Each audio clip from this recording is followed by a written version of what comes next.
Hello, everyone. Thank you for joining us. My name is Arif Rüzgar. I am Program Director for Economics and Trade at the Rosa Luxemburg Foundation based in Brussels. I'd like to welcome everyone in the name of the Rosa Luxemburg Foundation to today's webinar, AfCFTA Context, External Interest and Finance. I would also like to thank CEATINI for the cooperation and partnership. This is the second webinar in a series of 4 on the African Free Trade Area. 2 more are planned, one on migration and labor challenges on 17 June and another on agriculture on 12 August. I hope you stay tuned for the upcoming events, and I wish you all an informative and exciting panel for today. I would like to leave the floor to Sylvester and the panelists, and also to you all. Thank you. Thank you, everyone, and thank you, Arif, for those remarks. Good morning, good afternoon, wherever you are. My name is Sylvester Bagoro, and I'm a program officer at Trade Network Africa, and I'll be your moderator for this webinar.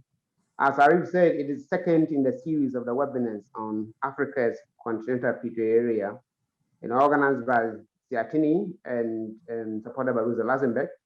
And of course, CEATINI has been a long pillar of the Africa Trade Network. It's a Pan-African trade and development campaign network in Africa. The focus of the webinar today will be on financing the AfCFTA and exploring possible external interest. As you know, the AfCFTA negotiation processes and the activities at all levels, whether it's the African Union level, whether it's the regional economic communities, or the national level, they're receiving external financing in addition to any domestic funding. Special mention will be of Chinese funding and that of European and German funds into the AfCFTA. That are financing the negotiation process as well as projects at the implementation phase for those protocols that are concluded. We have concluded the protocols and rules, and so that is those that are concluded. If you take a look at the Treaty of Abuja in 1991, when the member states of the then OAU, African Organization of African Unity, agreed on a roadmap for the creation of a common African market, key among that roadmap was to establish an African continental free trade area to advance the aspirations of Africa's people for a prosperous continent. I mean, that was the thinking. That trust, if you look at that document of that treaty, is production and sectoral linkages. That African economies must ensure high productivity and sectoral linkages among the various sectors, minerals, agriculture, services, in order to create value within the continent, jobs and incomes for Africa's people. Now, central to that kind of production is the role of finance. And that is where the webinar is coming in. Its ownership and its intermediation function in the production and linkages.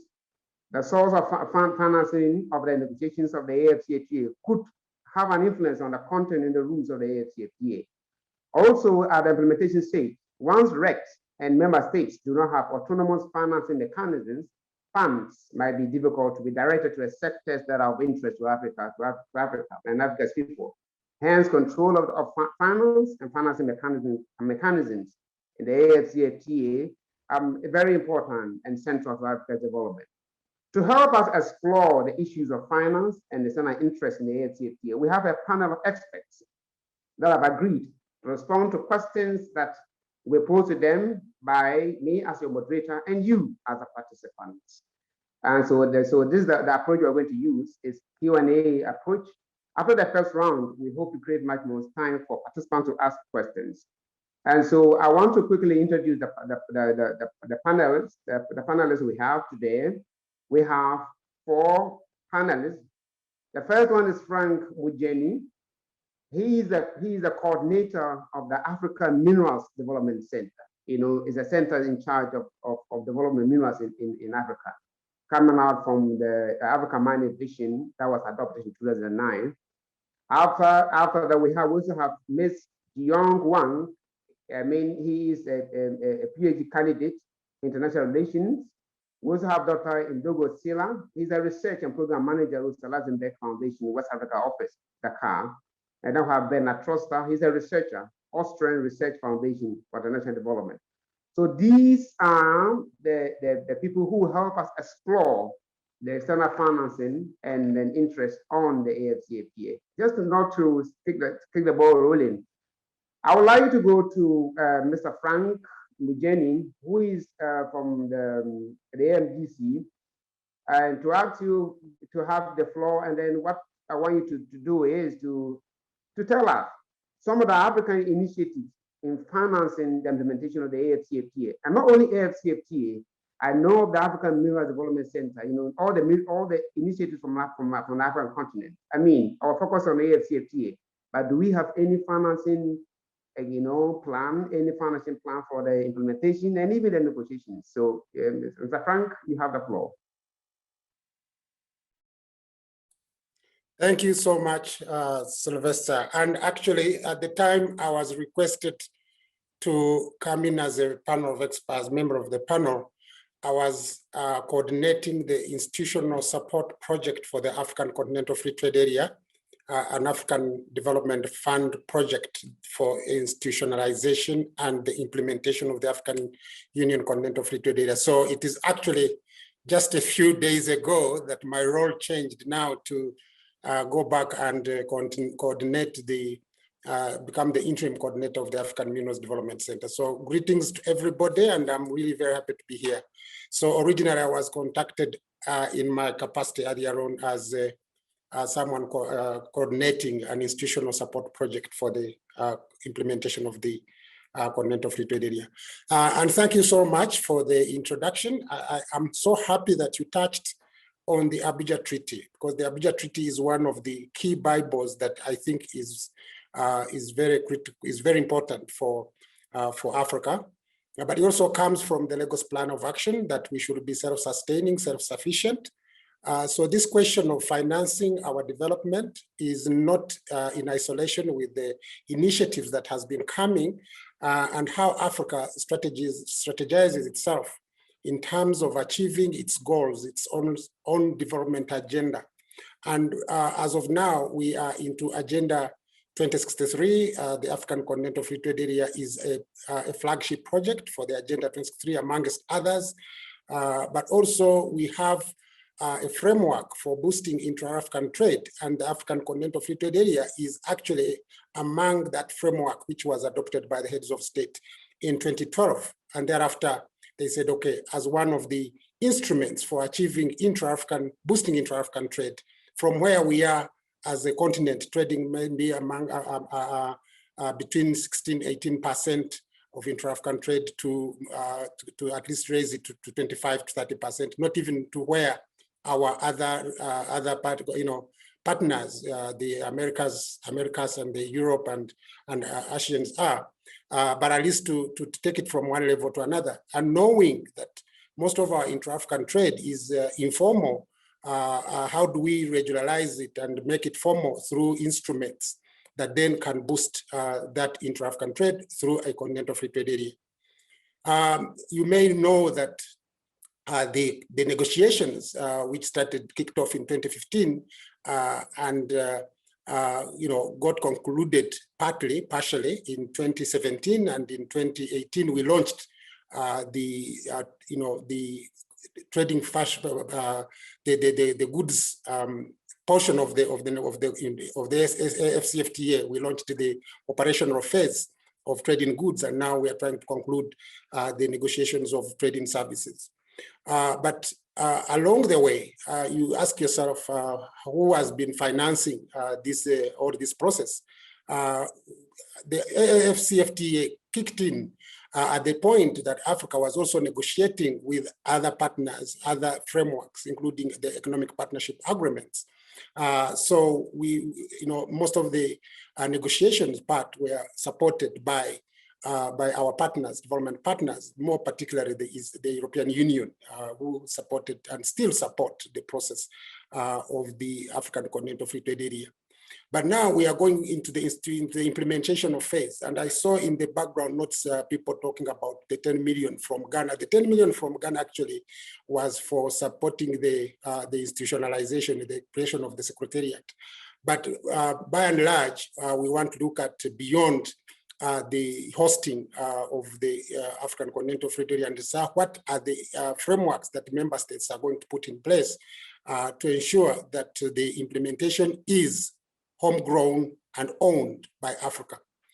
As of now, we are still, as African Union, as African member states, we are still constrained in terms of mobilizing resources for development, not only for AfCFTA, but for others. And I was happy that the introducer, the moderator, talked about the Abuja Treaty, talking about those linkages, those development linkages, production linkages. In fact, when you talk about Chapter 9 of the Abuja Treaty, which looks at natural resources, investment, and science and technology, it doesn't ever talk about mining, it doesn't ever talk about agriculture, it talks about agro-industries, metallurgical, and cooperation industry in industrialization and industrialization policies. So we have that where we want to look at, and how do we take it from there. The member states, if I start with the member states, at the secretariat level, the secretariat is what is in Accra, because the implementation of the African Continental Free Trade Area will take place at different levels. We have the secretariat, which is the the expert of Africa that support the implementation process, supporting member states to put in place the AfCFTA instruments, rule of origin, non-tariff barriers, and so forth, that we require to ensure that there is trading. We'll have a physical, implementation at the private sector, because the private sector is the one which is going to be trading. They are the ones who are going to be moving goods from one country to the other. They look.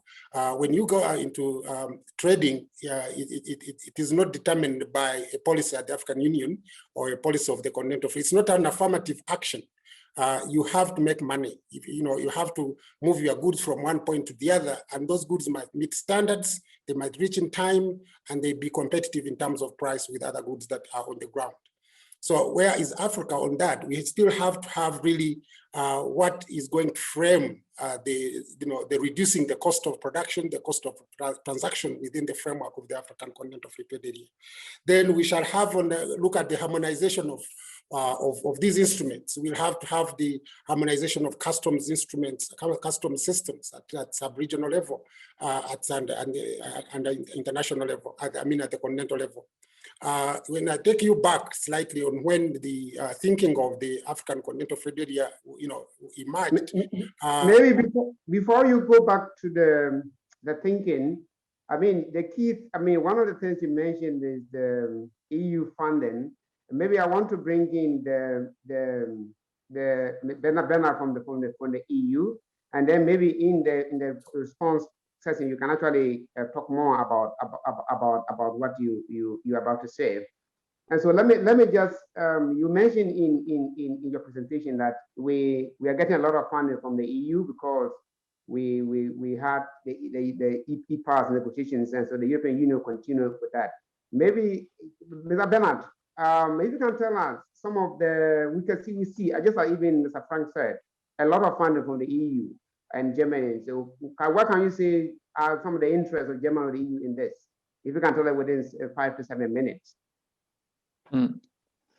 Yes, thank you, first of all, for the invitation. And as you said, I'm here to give you some idea how, from a European perspective, the African free trade area can be seen now. And as Frank already mentioned, that the EU has always been a very important partner for the African Union and the African states.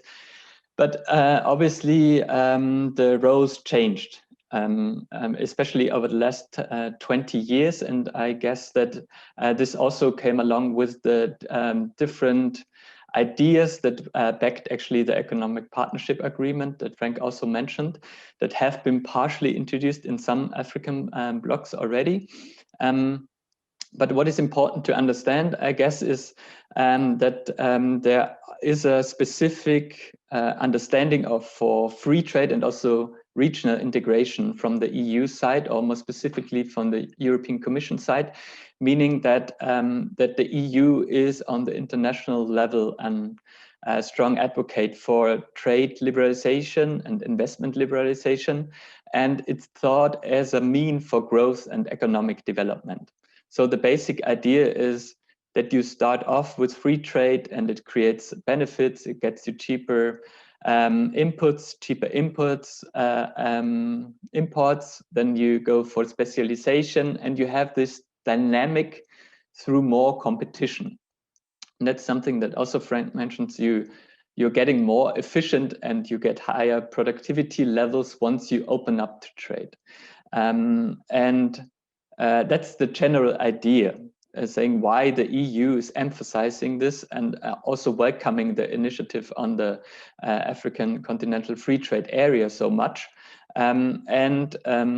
What the EU is also proposing is the regional integration, given that the European Union has its own experience and somewhat positive experience with also political integration on the continent.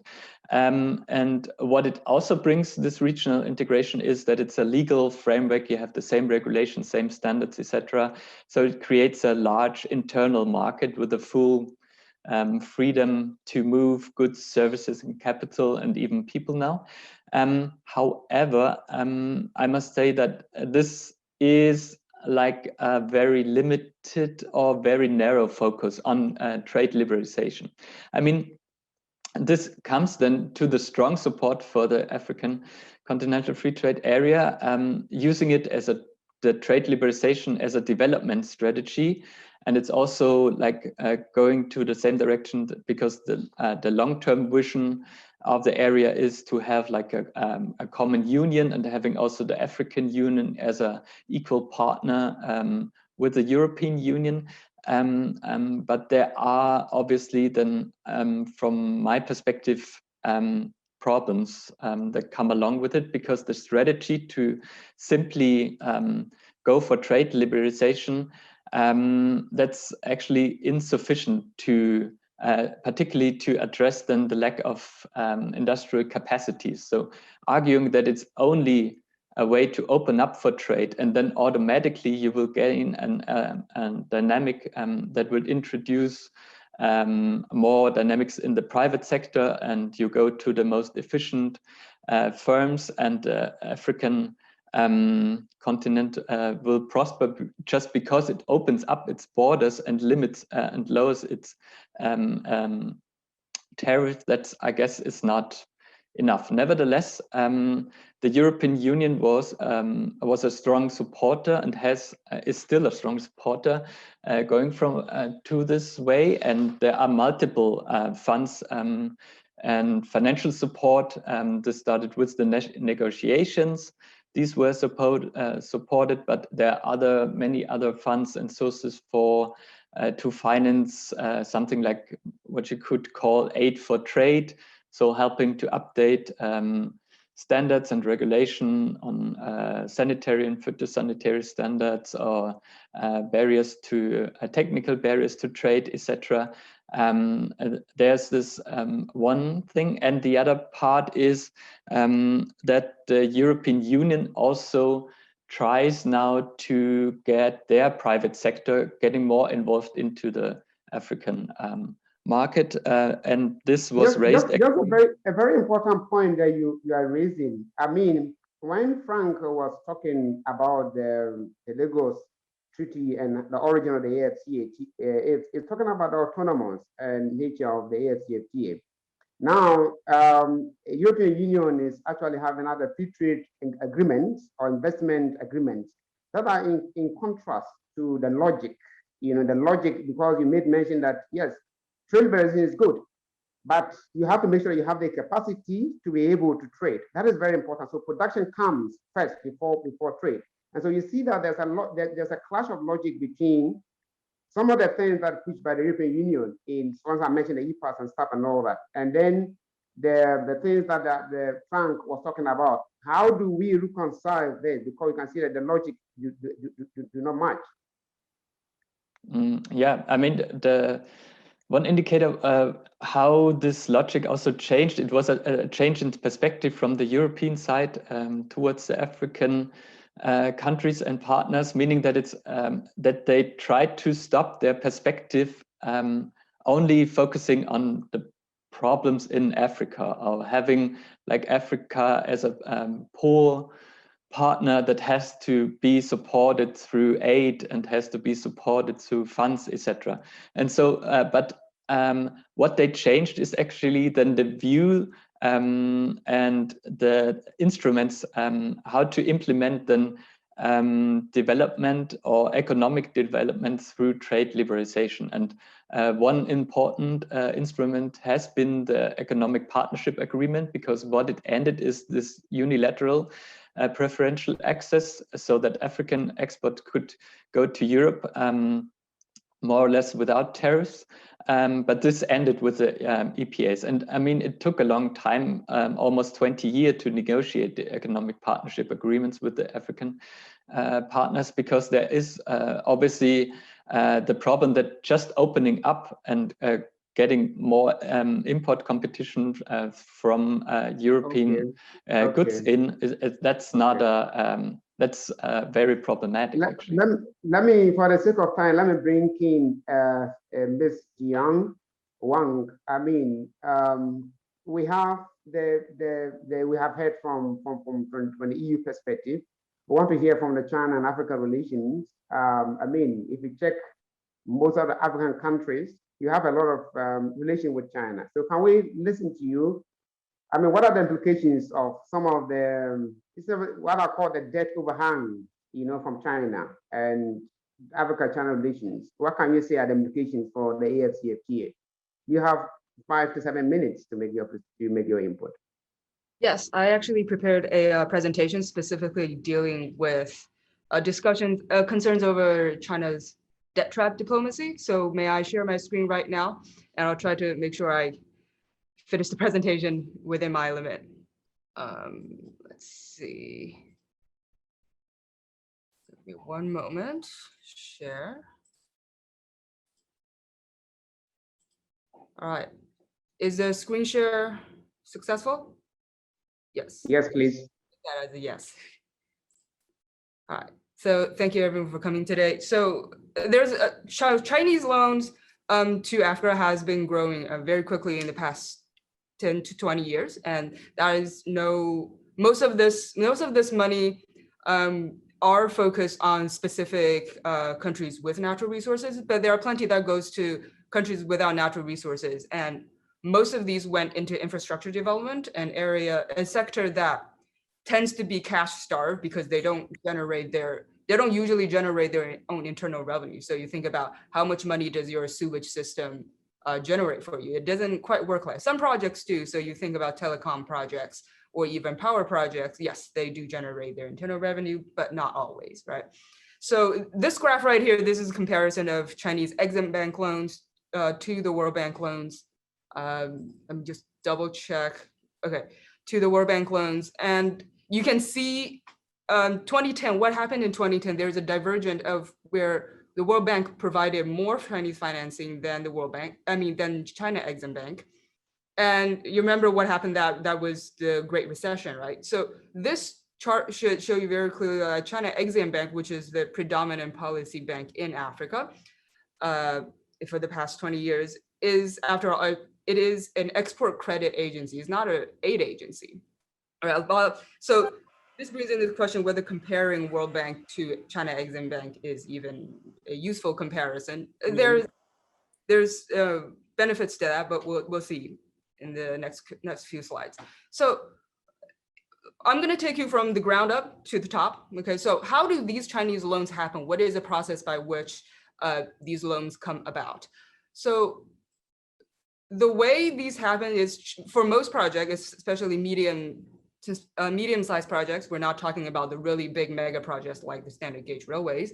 The Chinese contractors themselves, they scout out potential contracts on the ground themselves. They look for places where, oh, the local African government posted a bid for a certain contract, and they compete for the contract. In the process of competing for those contracts, they tell the host countries that, well, if you give the contract to us, be this building roads, building power plants, if you give the contract to us, there is a chance we can get you China Exim Bank financing, okay? So if the contract do end up with the Chinese contractors and the host country governments together, they go to China Exim Bank and they apply for funding. So this is the process. Now, why is this important? Because this implicitly means that China Exim Bank loan finance project goes to Chinese companies. As I said, they are an export credit agency. Their mandate, right, is to promote Chinese companies in competing for business abroad. Right? That is their goal. So there are a few exceptions where Exim Bank loan finance projects goes to contractors of other countries, but those are rare.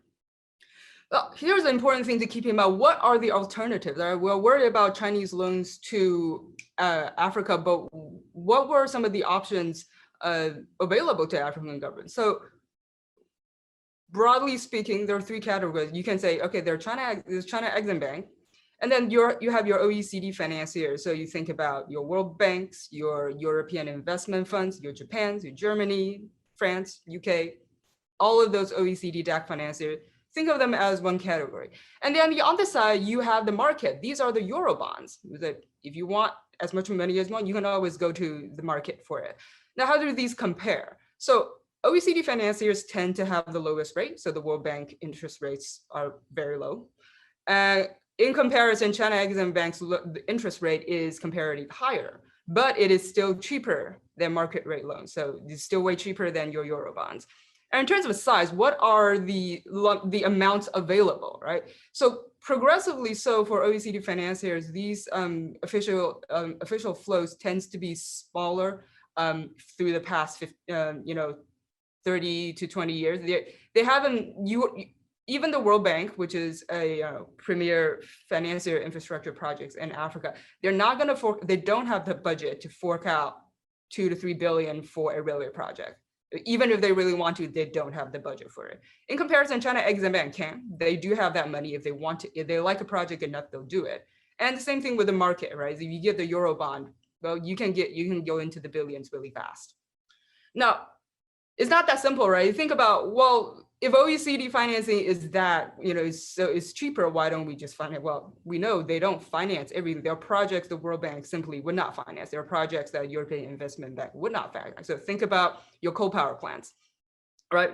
Even if they have good rates, you cannot access them for certain projects. In comparison, qualifying is less restrictive for China Exim Bank in terms of projects. You want a coal power plant, you have a good, plan for it, they'll lend you money and they'll build it for you. And the same thing with the market.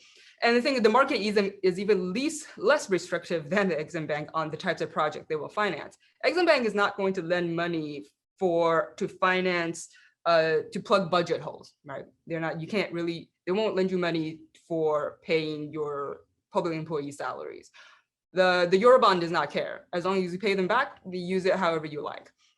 And then finally, you have the political and fiscal conditions. So same thing, more restrictive for OECD DAC financiers, less restrictive for Exim Bank, and almost no restriction for the market. So these are the choice, right? There's some pros and there's some cons, and there are some projects that is more amenable for one financing and there's some for others.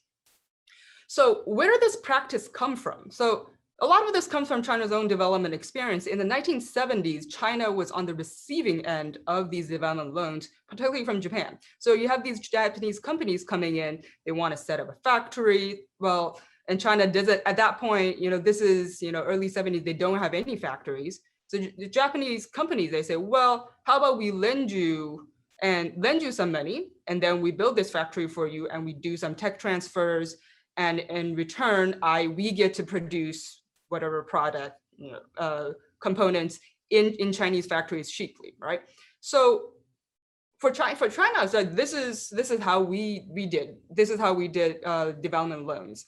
So it's not a new policy for them.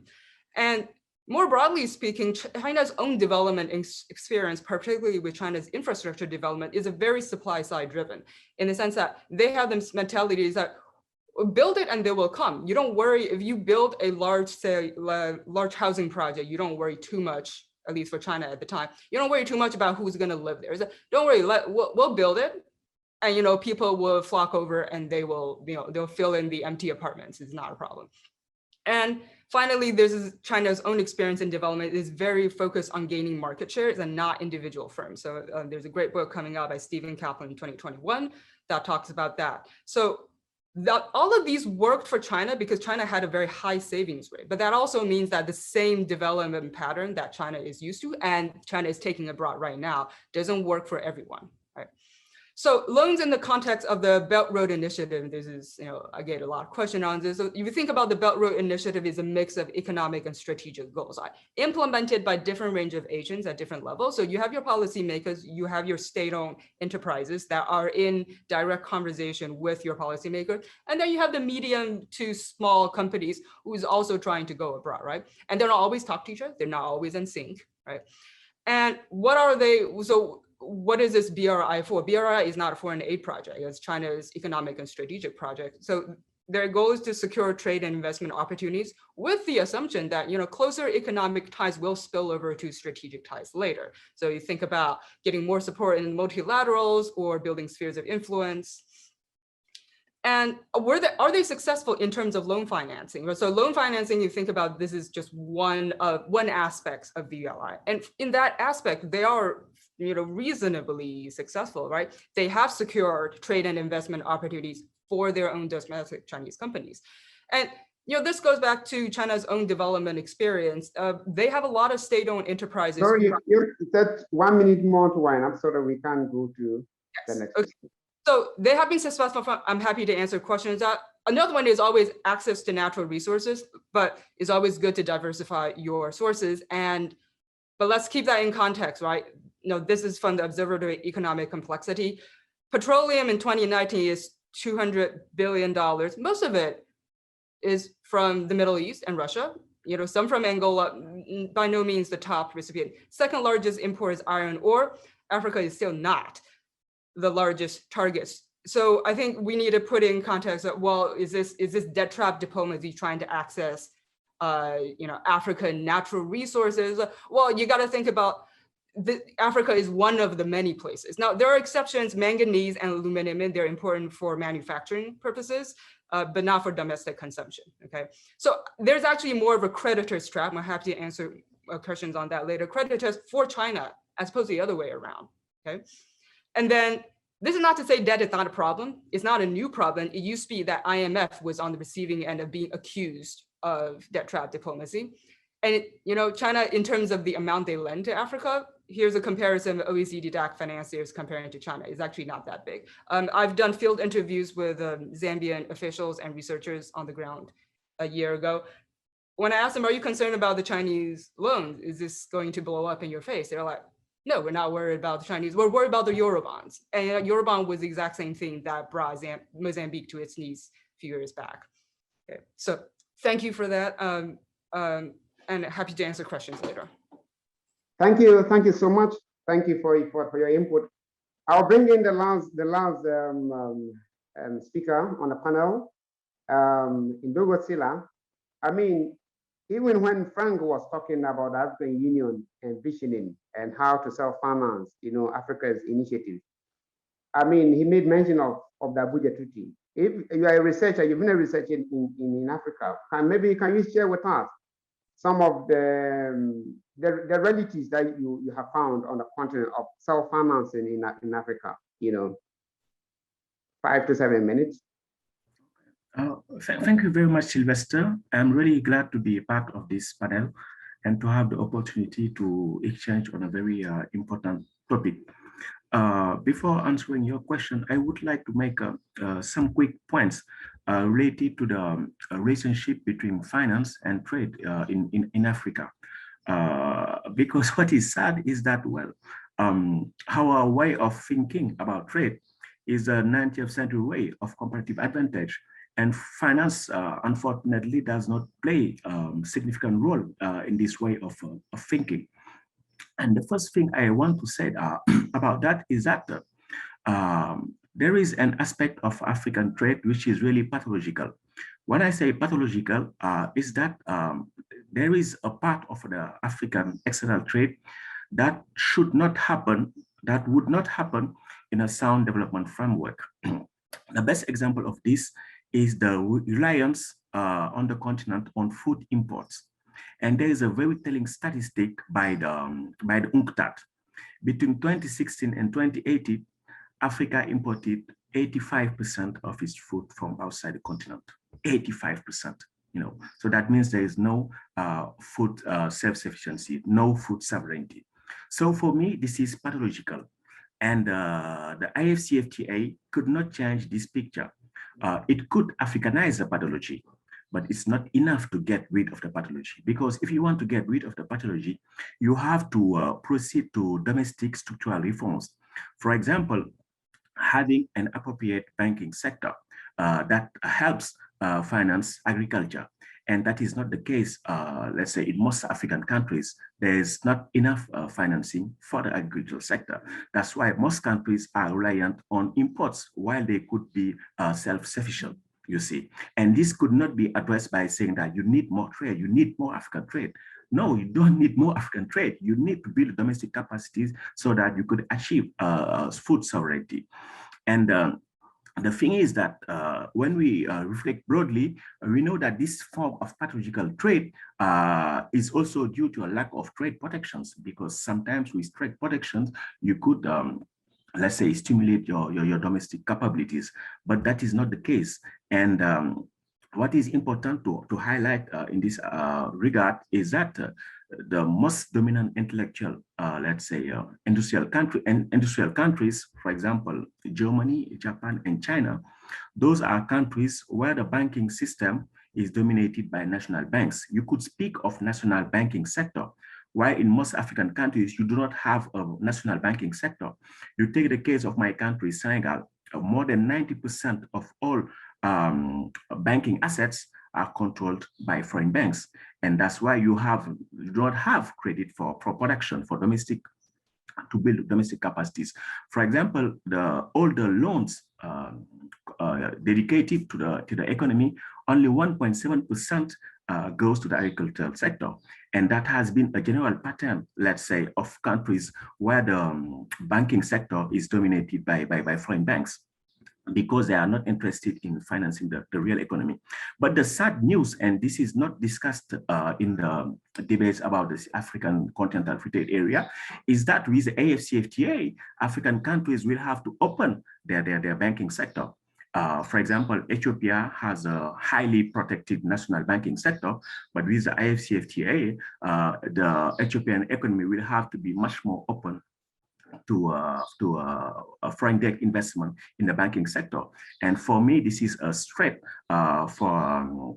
in fact, for countries who want to build domestic capacities and have, let's say, a Korean national banking sector. The second point is about the payment systems in Africa, because there is also a pathology there. You see, for example, when you look at the SWIFT data, in 2017, US dollar represented 45% of Africa cross-border commercial payments, and the euro represented 30%, around 30%. While in Africa, you have, let's say, the CFA franc blocks.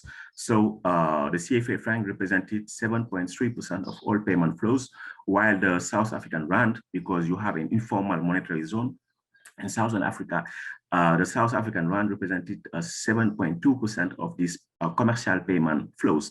But what is interesting is that while intra-African cross-border commercial payments represented 23% of all cross-border commercial payments, only 12% of these flows were using African payment routes. That means that almost half of intra-African cross-border commercial payments are using extra-African payment routes. That means, for example, when some African countries trade with their neighbors, they will go through London or through New York to trade between themselves.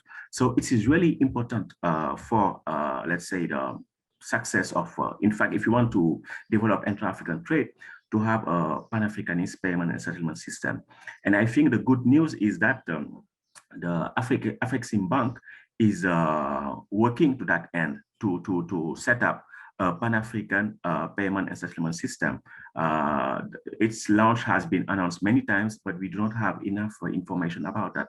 I think it would be important to have much more information about that. My third point and last point is that the volume and geography of trade flows are strongly influenced by the nature of financial relationships between African countries and their bilateral partners. So I agree totally with the presentation by Mrs. Hwang, because in fact, if you see the geography of trade flow in Africa, you see that there is one generality. African imports first and foremost from their most important creditor. If you take the case of Francophone countries, most of the time we used to import from France because France has been for our first bilateral creditor. And now China has become a major, let's say, trade partner with African countries because China has become one of the most important, let's say, financial provider of financial loans to African countries. So that means that for powerful countries, bilateral loans and sometimes bilateral loans are a way to create export markets abroad.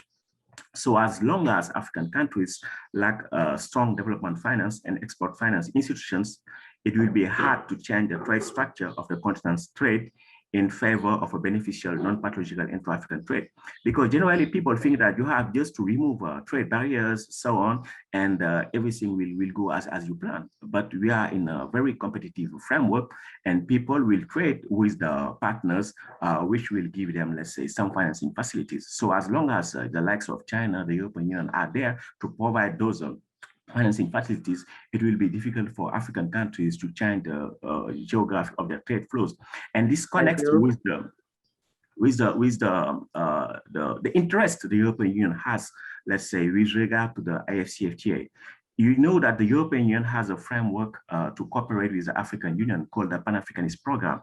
And if you look at this document, there are things that are really shocking for us who have been fighting the economic partnership agreements. I have the slides here. Maybe later on I could share with you. But in this document, for the sake of time, yeah, it is said that whatever makes the African continental free trade area go forward will be beneficial to the European Union and to the negotiations between the African continental, between the African Union and the European Union regarding the EPAs. So it is clearly said that whatever makes the AfCFTA goes forward will also be beneficial to the European Union. And that's why the AfCFTA has been funded a lot by the European Union, 72 million euro between 2014 and 2020. And even the African Trade Observatory has been funded by the European Union. And I think this is not only linked to trade, but there are also other aspects, because we know that trade is not the most important thing, but competition policy, intellectual property rights, and so on. So I leave it there. Thank you so much. Thank you, all the panelists. We have questions, a lot of questions from the participants, and I will throw them as they come in.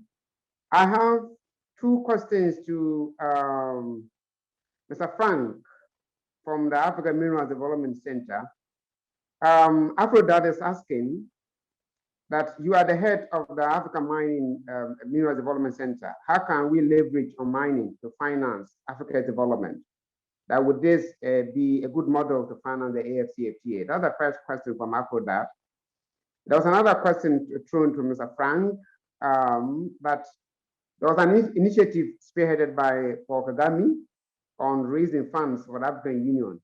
Can that work as a model to raise funds to the AfCFTA? So I mean, Mr. Frank, if you can combine these within the next 3 to 4 minutes, that would be useful. Then I can go to the other panelists.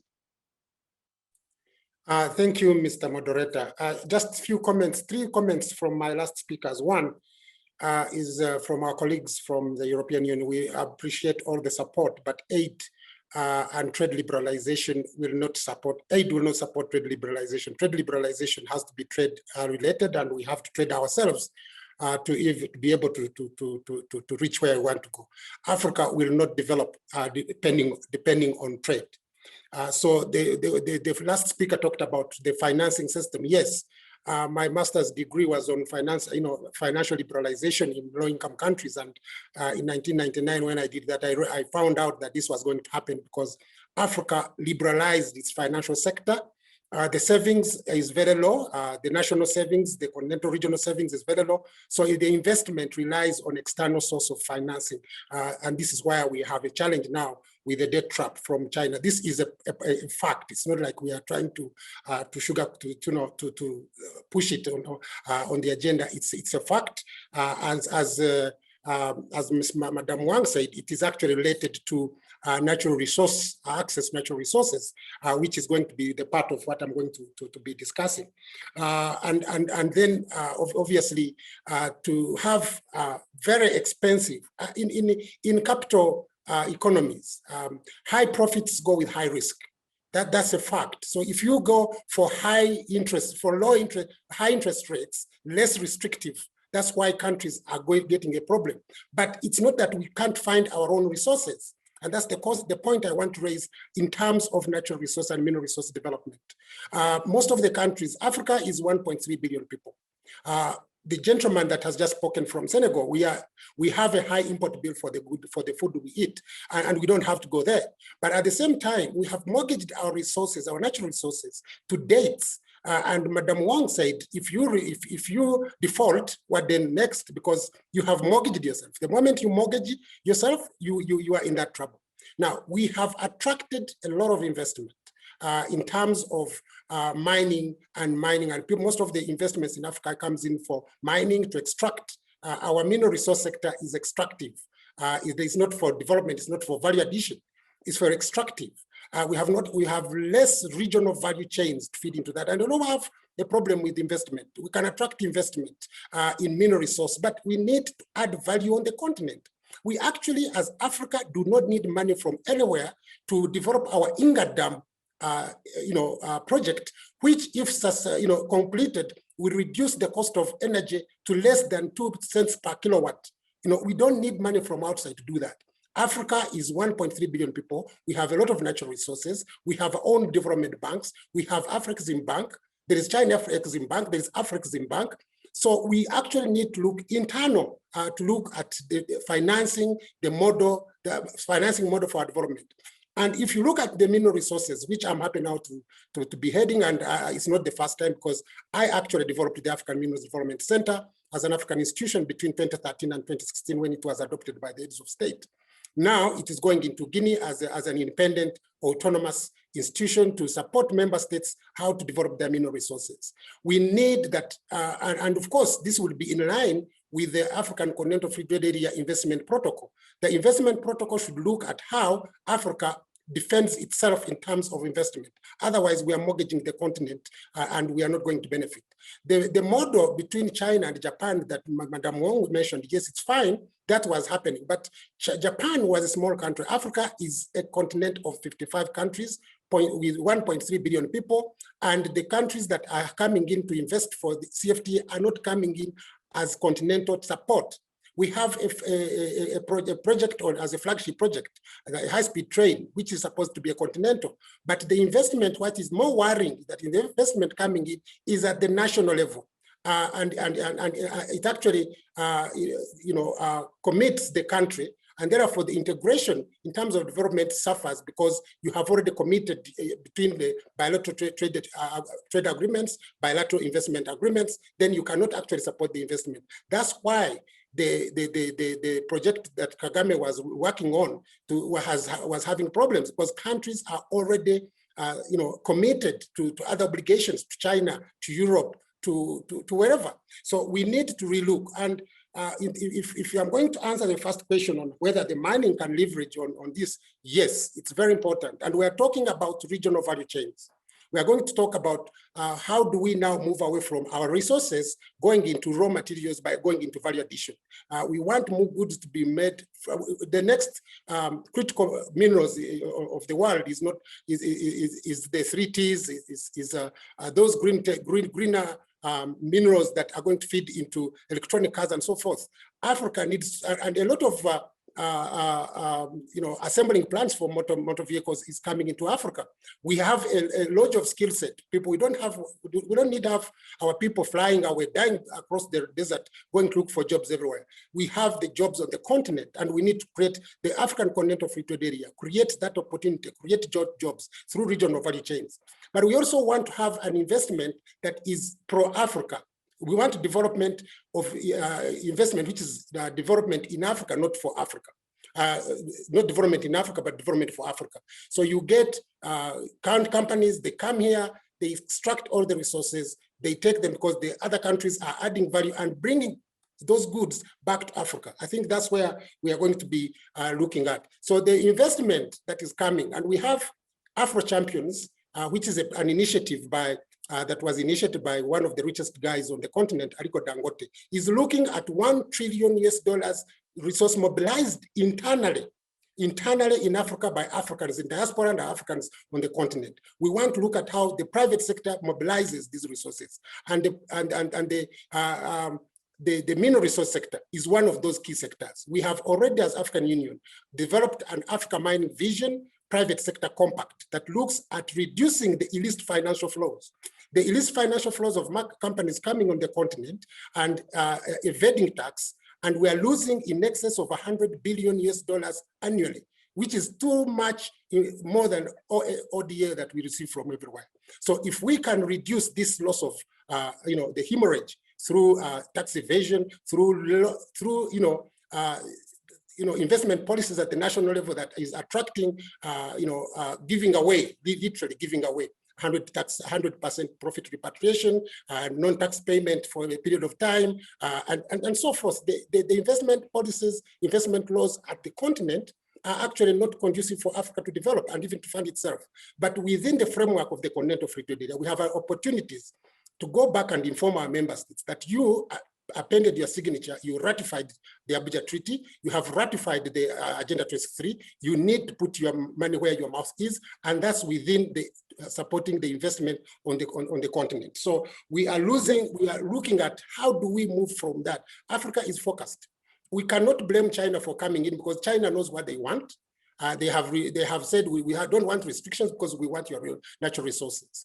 We can't blame them, but Africa has to come and know what we want ourselves. And when we are engaging with our partners, we go for Africa first, not because China wants to give us money. No, we need to go for Africa first. America goes for America first. Europe goes for Europe first. China goes for China first.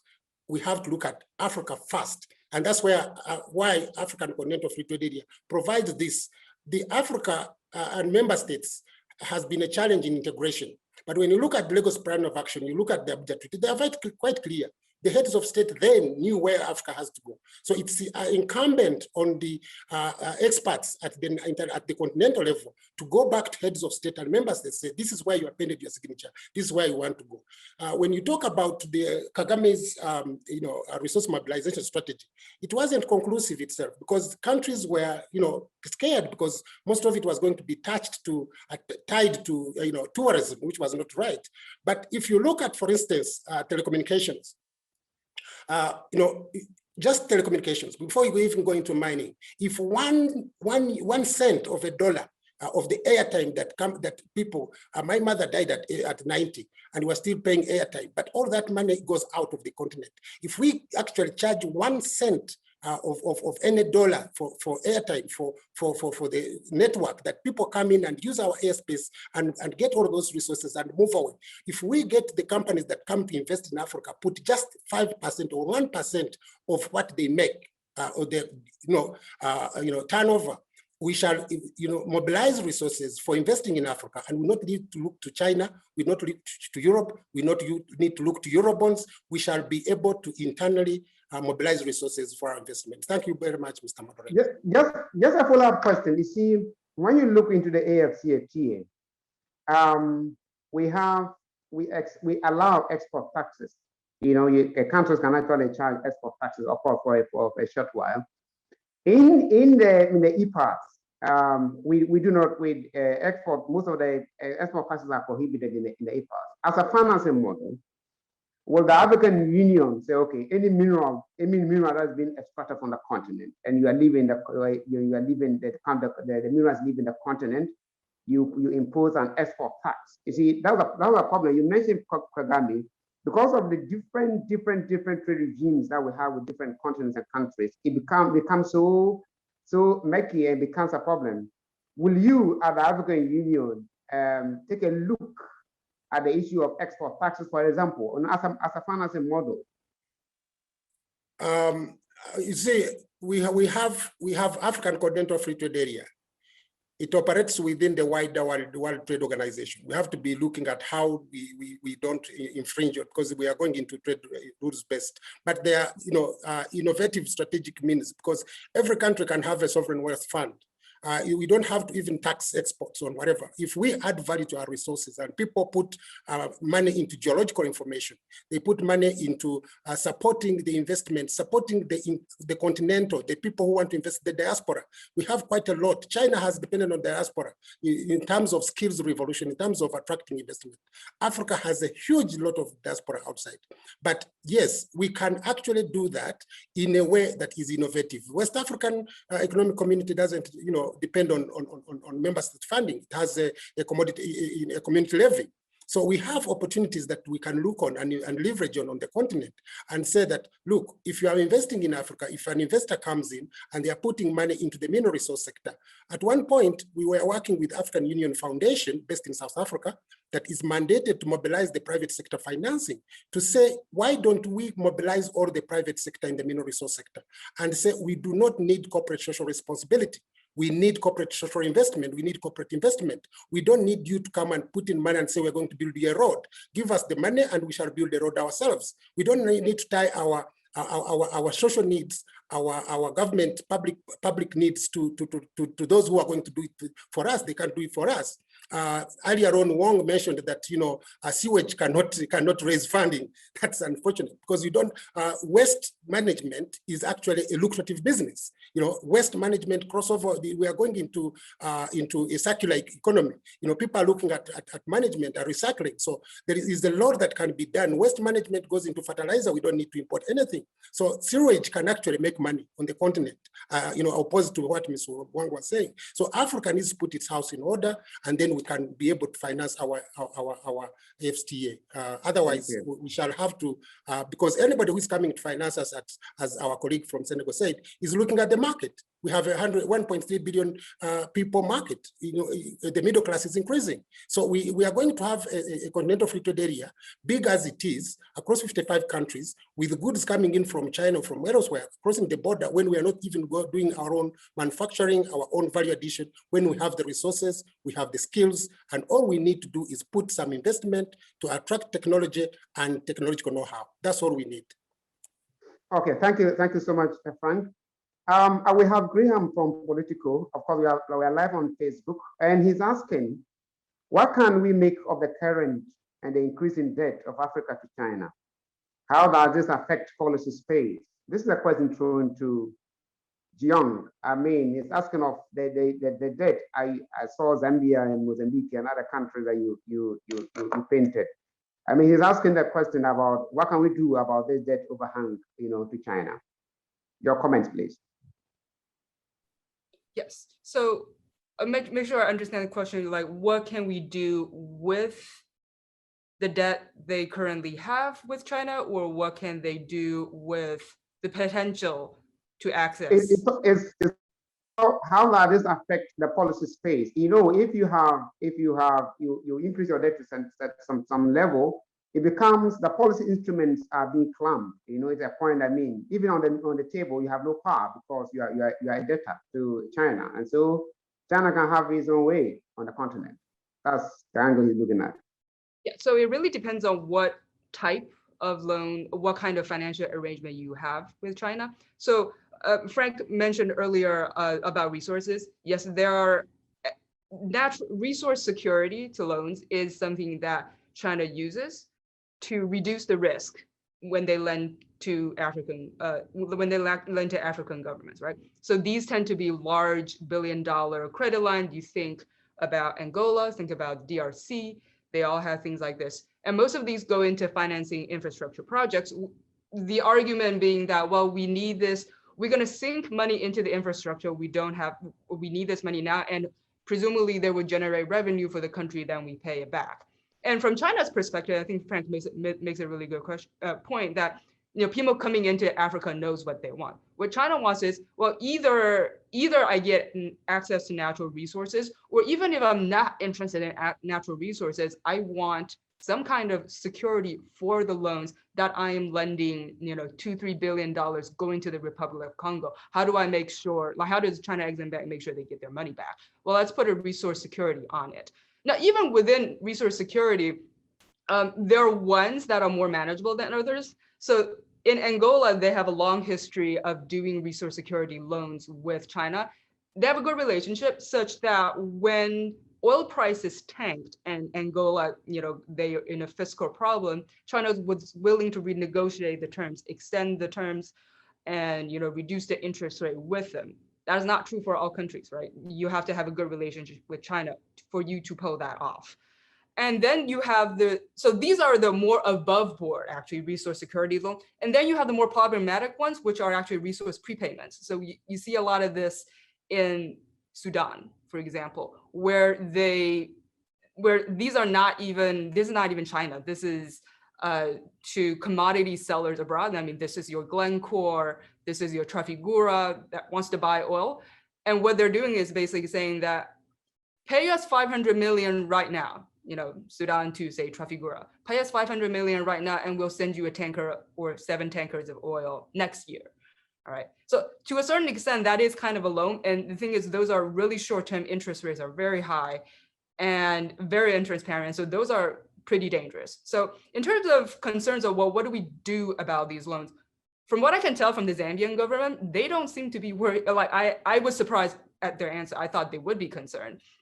And I think that was, you know, a year and a half ago. I think they were right at the edge of the Eurobond crisis. So everyone I talked to, they're just like, Chinese loans, they're not even that much in proportional to their debt profile. B, they're really cheap. C, what's China going to do to us if we default on it? They seem not concerned at all. They are very concerned with the Eurobond. Everyone's sweating when they're talking about the Eurobonds. So this is bad because it's actually much harder to renegotiate the terms with the market, with the Eurobond, than you can with China. Now, the thing is, access to Chinese financing, it has become an opportunity in the past 20 years. Think of it as a high stakes game, right? This is, as Frank says, you know, with high profits comes high risk. It's true for China. So China has a higher risk tolerance of where they're willing to lend their money, even if there's a high chance they're not getting their money back. And on the flip side of that is a high stakes game for African borrowers as well. It's like, yes, where formerly no one will lend you $3 billion to build a railway. Now someone will do it. Do you do it? Right? That's a really, it's tempting. And the thing is, some countries come out the other end better off than other, and it really depends on whether you have your policies in order or not, right? So it's an opportunity that comes at a great cost. Okay. Thank you. We have another question from a student at Hamburg University, and is asking Ndongo and Tröster. I mean, you can respond to this. He's asking that how can ECOWAS end the continued monetary policy dependence on France? You know, he's under the current currency, franc wars, in quotes. In ECOWAS, how about this water down implementation of the AfCFTA? And how can ECOWAS end the continuing monetary dependence, you know, on France? So maybe in Ndongo, Sylla, of course, I can see Tröster. Any of you, both of you can respond from your different perspectives. That's fine. Well, I did not hear the question very well. Could you? He's asking, how can ECOWAS end the continued monetary policy dependence on France within the context of the franc? Well, in fact, the ECOWAS is the Economic Community of West African States. So it's a regional grouping of 15 countries, including the 8 that use the CFA franc, which is a colonial currency, born in 1945, but still functioning like a colonial currency. And the ECOWAS has a single currency project for, let's say, all the 15 countries. But we know that, yeah, there have been many hurdles for this regional grouping. So they planned to launch it last year, but it was not possible. And for many, it seems that this could be an alternative to the CFA franc. But for myself, even if we had the possibility to launch this regional single currency, for me, it would not solve African development challenges because having your own currency is really important for a nation. You have to be coherent about the policy framework. If decisions are taken at the national level, you have to have the appropriate instrument at the national level.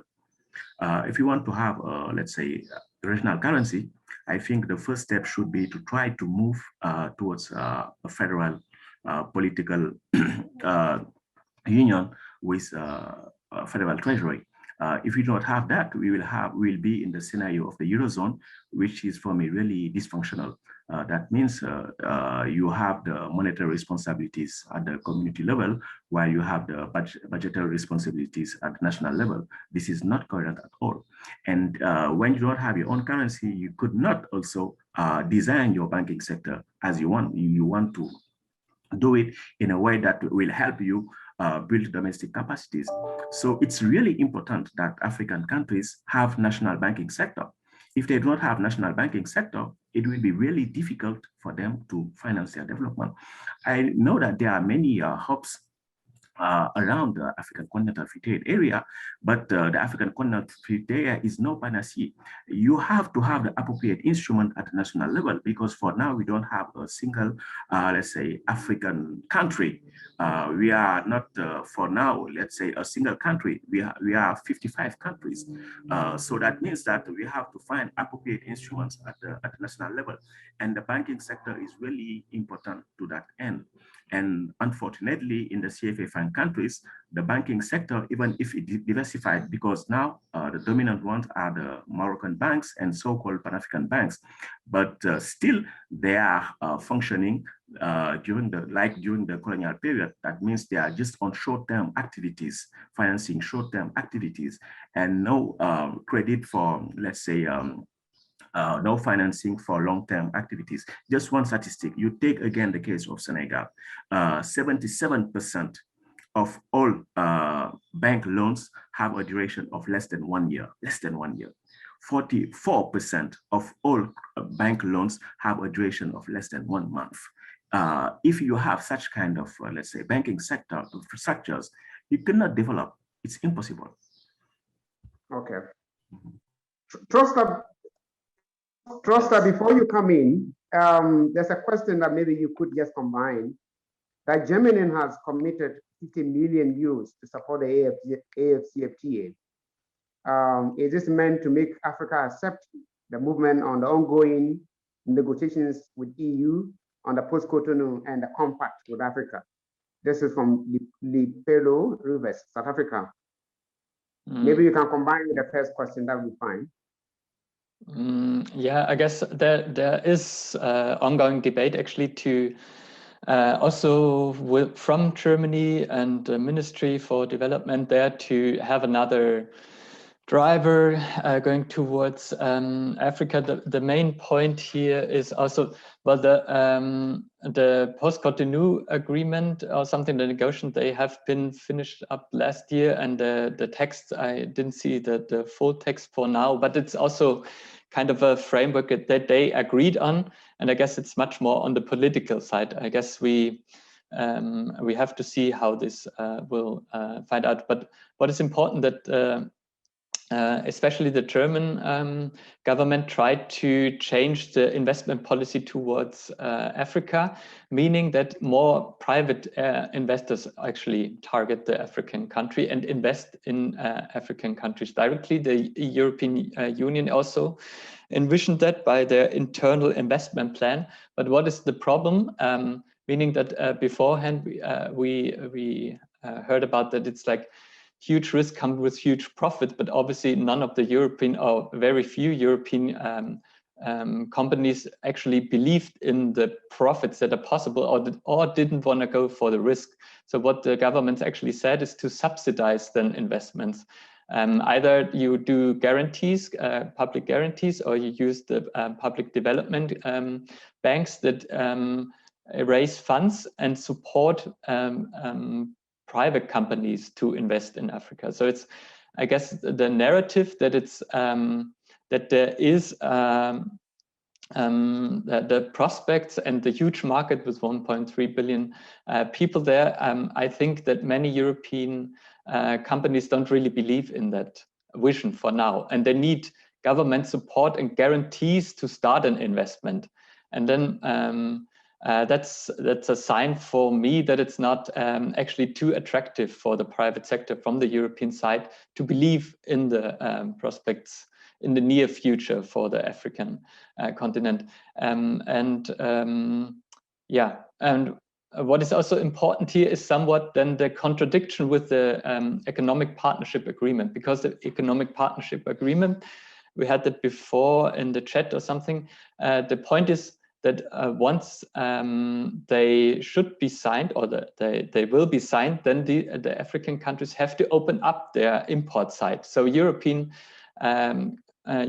companies can export to the African continent without any tariff barriers or something. So it's like open up for it. So the point is that why should you invest and produce in Africa to sell them products in Africa when you can just ship it and export it from Europe and where you have your processes, and the European companies also invested in China and Southeast Asia, so their production also shifted to these areas. And potentially, if you open up then the whole trade on a global scale, and you don't open up spaces where you can develop an internal African market, then it's not attractive to invest there and instead just trade.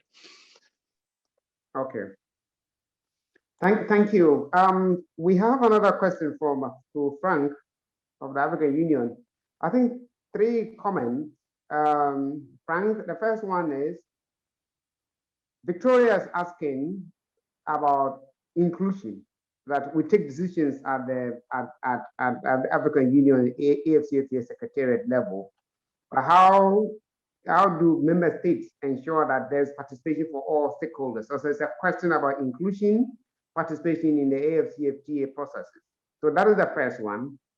The second one is that in the midst of the pandemic, if you listen, we are asking companies and citizens are asking states to come to their aid and to make sure that states can actually revamp and support companies and all that.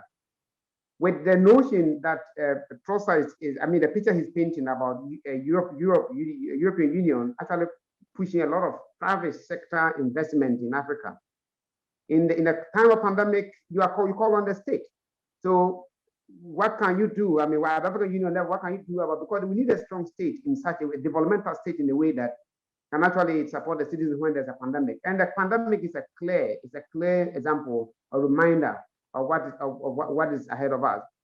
And the last bit is that when I was talking about the export taxes, I mean, within the WTO, the World Trade Organization, there's no agreement that says you cannot impose an export tax. What is causing a problem is the bilateral investment treaties and regional treaties like EPAS and all that. In fact, Kenya, Ghana, Ethiopia actually use an export tax to develop the leather sector, in Ethiopia. Those are some of the comments and then the examples on the continent that you can push from the Secretariat as African Union level. So maybe your comments on the question from Victoria. Mr. Frank.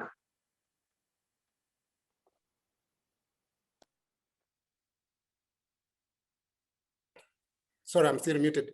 I think Africa needs investments, and definitely we need the investments from all our partners, including more importantly Europe, and others, and China and other partners, where technological advancement has proceeded as far as possible, much more than in Africa, because we need technological transfer. but we need investment to come in Africa on our terms. That's what should be the most important part. We need investment coming in our terms, not on their terms, because the challenge we have here, we have a continental free trade area. So far, almost 37 or more countries are ratifying or have ratified, but where investment laws and treaties are still being sovereign. And all these people coming in, including EPAs, are leaving the AfCFTA, on the side and then going on country by country. This is going to cause us problems in terms of advancement. So we need investment. We need them in regional value chains. As I said earlier on, we have a number of assembling plants for motor vehicles and others. These needs inputs. We can have inputs, value chain for inputs. Europe and China and Japan depend on small and medium enterprises who produce these small inputs going in. They don't depend on large investments. The large investments, they come in, even don't pay tax in most of the cases, but we have our small industries which are suffering and being crowded out by these huge investments, and they're not being catered for. So we need to put efforts to say we need investments, but when they come on the continent, they should be looking at regional rather than national. If we continue to have these bilateral treaties, investment treaties, and we were trying to implement a continental free trade area, we should still have a challenge that my colleague Ndongo was referring to, that we are continuing to be an importer of food which we can actually produce on the continent. So, agro-food value addition, yes, but it should be looking at, in a value chain, every stage of the value chain is a market for the other, for the previous one. Agriculture producing at optimal yield per hectare feeds into another sector for processing and for manufacturing. Mineral resources feed into refineries and they feed into manufacturing in light industries, metallurgical. So we need, and they go into pharmaceuticals. So we need to have attract investment, but into what we need. And this is manufacturing and value addition. And that's why I mentioned the Afro Champions investment framework that is looking at generating 1 billion within the next 10 years. That's about 10 million, or no, $1 trillion US within the next 10 years. And that means it's 100 billion within every year. But that should be investment by Africans and diaspora, but also getting other partners, but who come in, join that framework so that we are generating financing on our continent. We have African Bank is supporting that process. And if we have to go to African Bank, we have to attract domestic and regional investment, cross-border investments. And that will help us to move forward. But we'll still try to attract investment, but we need to have it within the framework of the investment protocol that is going to be more conducive for Africa. Instead of saying, oh, put a conducive environment to attract investment from China, from Europe, when these people come and take everything and then you start crying fouls. I think we should not move from that point to be able to achieve our agenda 2063. Thank you so much. We have a few minutes to go. I have a number of issues that have been raised. And the first one is about a clear financing framework for the AfCFTA. So Frank mentioned about the Afro Champions framework. That should be on the terms of Africa. That is one we need to note. There is a need to direct funding to the real sectors of economy. Ndongo Sylla mentioned about the food import in Africa, and that is frightening. Of course, you have been with us for decades. So we need to be able to control finance and then direct the finance into the sectors that are of critical to Africa. There's a third point about that came up in terms of investment. That yes, investment might be on the terms of Africa, and so the investment rules must start from the reality that is confronting Africa today. And African countries are commodity-dependent countries, and we need to be aware of that. Of course, external funding is on the increase, but that has to be in line with our priorities as Africa. And so these are some of the things that came up. And it's important that we also highlight some of the challenges that came up. One of them is the member states' interest. The issue about the Kagame's plan that is struggling to succeed because of the different recs and the member states' interest, and the different regimes, whether it is the post-Cotonou, whether it's the regional agreements that we have, whether it is a bilateral agreement, let's say Kenya and in the US. these investment agreements have a bearing on how Africa can develop. And so, so this is what some of the things I was able to capture. We have about 5 to 10 minutes to go. I want to now hand over if there's no any question, I want to ask Jane to give some closing remarks, and then we thank the speakers and call it a day. So Jane Laluga, who is the executive director of CEATINI, Jane will make some closing remarks, and then we can say thank you to the speakers and all of you as participants. Okay, thank you so much. And thanks, Sylvester, for a very good moderated session. And thanks also to our very able panelists. I'm speaking on behalf of the organizers of this webinar, that's Rosa Luxemburg's Stiftung and CEATINI Uganda. It was a very good discussion. So many issues came up, and issues around how to finance the CFTA, but also broadly on how to finance our development initiatives as Africa. But what also came out clearly was that we need to rethink the CFTA. We need to rethink liberalization before production. Is that a wise move? And we also need to rethink the way we reorganize our national and regional economies around reorganizing the financial sector, the agriculture sector, the whole issue around investment, how do we handle that?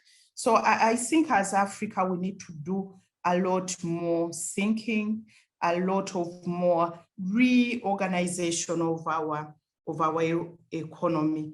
And I hope that the AU, the CFTA Secretariat, and our national policymakers were listening. But what we are going to do as organizers is to be able to write out the recommendations and issues coming out of this webinar so that we can be able to share them with the powers that be, because it's important that we do implement most of these issues, the very good ideas coming out. I would like to thank the people behind the organizing this webinar, Mr. Africa Chiza and Sam Kasirye from Rosa Foundation. To CEATINI and Rosa, we have been organizing these webinars to ensure that trade in Africa and trade initiatives work for the people, and to ensure that people's voices are heard. And in fact, we're discussing here with our team that maybe we should have had these meetings, webinars, before the launch of the negotiations of the CFTA. But that's what under the bridge, and we hope we can be able to make a difference in the way the CFTA is being negotiated in the upcoming phases, and also in the implementation. We have other webinars which are going to come up. In June, we have a webinar on migration and the labor market, again in the context of the CFTA. And in August, we have one on the impact on agriculture. But what we're also proposing is that if anybody has an issue which is really important and burning, we can also put it on the agenda and be able to debate it. Because at the end of the day, what we want to ensure is that all these initiatives and programs work for Africa, work for the people. So thank you so much once again, Sylvester, our panelists, and all the other participants who have made this webinar really, really interesting and very beneficial. Thank you so much. And until another webinar, do keep safe. Thank you, Jane, and thank you, everyone. Stay safe. Thank you for organizing the event. Thank you.